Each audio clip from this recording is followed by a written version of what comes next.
Oh, did you know it's been 15 years since I've been finally understanding that I'm going to do a review of Sonic Riders Zero Gravity. This video game, which served as a direct sequel to Sonic Riders, is one of the most interesting entries in the Sonic franchise. Even though, like its predecessor, the plot is very interesting in what I can imagine.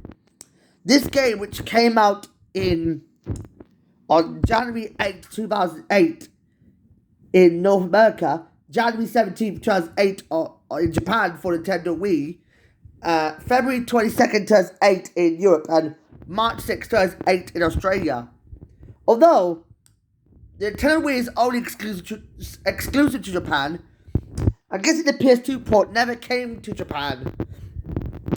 For some reason, you could use the Nintendo GameCube controller as well as using two different Wii remote control schemes, although the plot is very simple.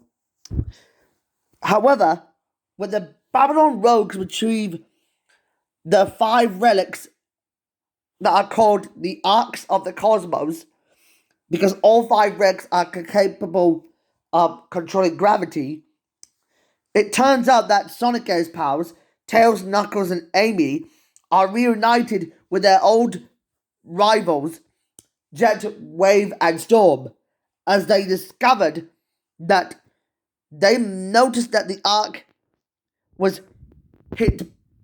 The arc that hit Crimson Tower had managed to struck SCR-HD, even though the owner of Meteor Tech Industries reveals himself to be none other than Dr. Eggman himself. They realize that he's giving it a sentence of leadership over the other robots, and what they're seeking to obtain all five arcs. What Eggman wants to power this powerful stone to control all of Meteor Tech. But when Amy surrenders one of the arcs to Storm, they get attacked by one of the robots, which suddenly explodes and Storm finds another arc inside. They run to find Jet, but Eggman steals all the arcs and retreats towards Crimson Tower, planning that he can control the whole world to his own needs. However, little do they know that Sonic and his pals discover that after they shut down all the robots, they notice that a massive black hole is being activated in Babylon Garden, or what they previously visited in Sonic Riders, in what Dr. Eggman used to host the X-World Grand Prix. Even though Eggman flees away, while Sonic and his pals have to stop a giant robot, in what they have to defeat Abyss with gravity dives. Even though Sonic Captain accepts the next Grand Prix taking place in Sonic Free Riders. However, Sonic Free Riders became critically panned by critics because they said it's so horrible. As I noticed that all I'm getting is that I don't know what happened to the whole Sonic game. The Sonic franchise itself used to have the 4Kids cast. What I'm getting outside of my mind is that it's very interesting. If I want to get this out of the whole way, I finally understood what is going on with Sonic right now. But I probably understand that despite the consequences of what I could imagine in this game, Sonic has always confused me. As I know there's something weird about this plot twist, I noticed that ever since Sonic Free Riders caused the Sonic franchise to be bitten to dust, I noticed the last Sonic video game to use the 4Kids cast was probably... Let me guess. What was the last Sonic game that used the 4Kids cast?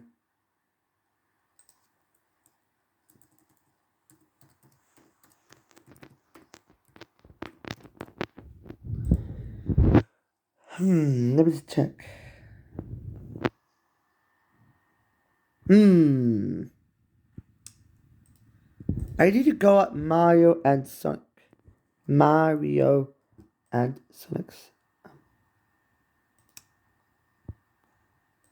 Wait a minute. I just need to type in Sonic Wiki. There, that's better. Let me just find the trivia button. Button.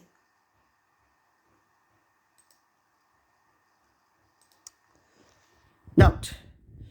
I understood that I found this interesting trivia that this was the last Sonic video game made notable to feature the 4Kids Entertainment cast from Sonic X, with the exception of Mike Pollock, who stayed here for a long while.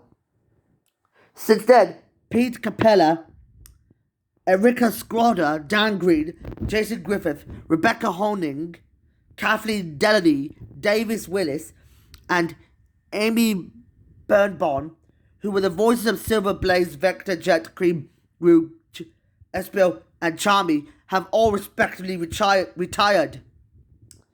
But I understood what would this happen to me. Let me get this out of the whole way about the whole game. There are some pros.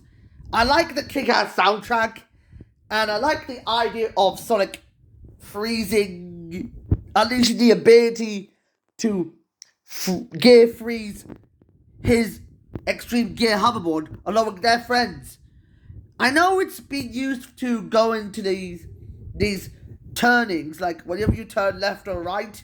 It's kind of interesting that you could pull off an interesting 360 drift with it.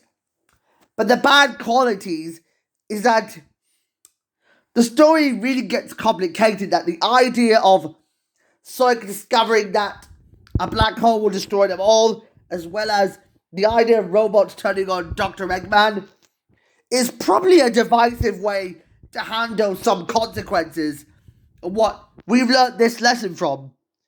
And you know what they say in this lesson? You should never use a stone to brainwash robots. Because that's why Eggman used a stone as an excuse for a mother computer to control Meteotech to prove that he can control the world. But that doesn't make any sense. With that out of the way, despite the mixed reviews, I'd say give this game an 8 out of 10. It's kind of fun for me to handle this game, but it's really complicated on the inside. But with that out of the way, if you would hit the like button and subscribe, this could be me, Sir Caramella, signing off. So, bye-bye.